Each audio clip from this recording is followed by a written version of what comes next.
This phone is not turned on because its display is damaged.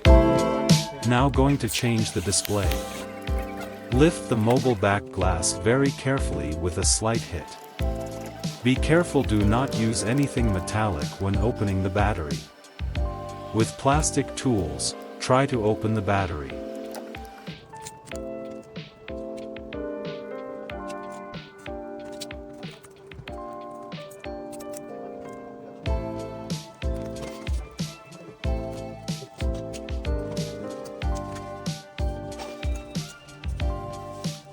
Replace every single parts and place it in the new display case.